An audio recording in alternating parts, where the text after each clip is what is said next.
Hi అండి, నమస్తే. Welcome to our channel అమ్మ స్మార్ట్ కిచెన్. ఈరోజు మన వీడియో వచ్చేసి అరటికాయ ఆవకూర ఏ విధంగా తయారు చేసుకోవాలో చూద్దామండి.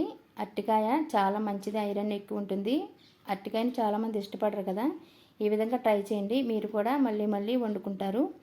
ఒక 2 అరటికాయలు తీసుకుని పై తొక్కు తీసేసి చిన్న చిన్న ముక్కల కింద కట్ చేసుకుని ఉప్పు నీళ్ళలో వేసుకున్నాను.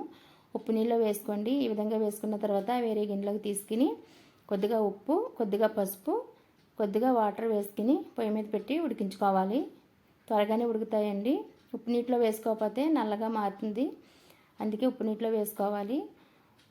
ఎక్కువ వేసుకోవద్దండి, కొంచెం అంటే కొంచెం ఆ నీళ్ళతో ఉడికిపోతున్నాయి. మూత పెట్టేసి 1 నిమిషం ఉడికించాలి.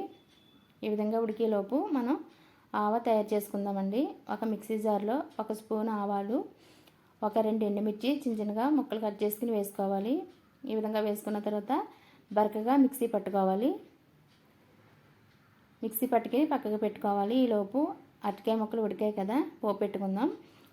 ఒక బండి పెట్టుకుని ఆయిల్ వేసుకోవాలి. కొంచెం ఆయిల్ ఎక్కువే పడుతుందండి, అరటికాయ పీల్చేస్తుంది కదా. 1 స్పూన్ ఆవాలు, 1 స్పూన్ పచ్చిశనగపప్పు, 1 స్పూన్ మినపప్పు, కొద్దిగా జీలకర్ర వేసుకుని వేయించుకోవాలి. ఇదంతా సిమ్లోనే ఉండాలండి. ఇలా వేయించిన తర్వాత ఒక 4-5 పచ్చిమిర్చి వేసుకోవాలి. 1-2 ఎండుమిర్చి వేసుకోవాలి. ఇలా ముక్కలు తుంచుకుని వేసుకోవాలి. కొద్దిగా కరివేపాకు వేసుకోవాలి. ఇవన్నీ వేయించుకున్న తర్వాత బాగా వేయించుకోవాలి. పచ్చిమిర్చి పచ్చివాసన పోయేదాకా వేయించుకోవాలి. వేయించుకున్న తర్వాత కొద్దిగా ఇంగువ వేసుకోవాలండి. ఇంగువ వేసుకుంటేనే ఈ కూరకి మంచి టేస్ట్, ఇదే మెయిన్. ఇంగువ వేసుకున్నాను కదా, ఇంక వెల్లుల్లిపాయ వేయవలసిన అవసరం లేదు.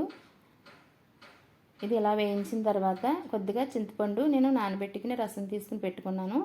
ఇది కొద్దిగా వేసుకోండి, ఎక్కువ వేయొద్దు. అవసరం అనుకుంటే తర్వాత వేసుకోవచ్చు.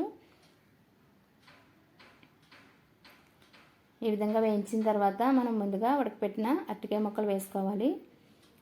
ఈ చింతపండు రసంతో అరటికాయ ముక్కలు దగ్గర పడాలి.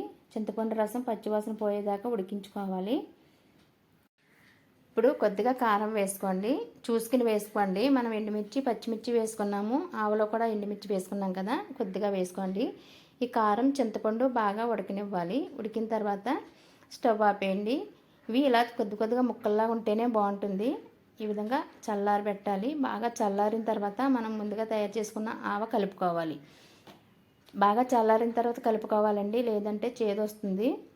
మరి ఎక్కువ కలుపుకోవద్దు, ఎగుటుగా ఉంటుంది. సరిపడా చూసుకుని కలుపుకోండి. అంతేనండి, అరటికాయ ఆవకూర రెడీ. ఈ విధంగా మీరు కూడా ట్రై చేయండి. ఈ వీడియో కనుక నచ్చినట్లయితే లైక్ చేయండి, మీ ఫ్రెండ్స్కి రిలేటివ్స్కి షేర్ చేయండి. మరిన్ని యమ్మీ అండ్ టేస్టీ రెసిపీస్ కోసం అమ్మ స్మార్ట్ కిచెన్ని సబ్స్క్రైబ్ చేసుకోండి. Thanks for watching. బాయ్.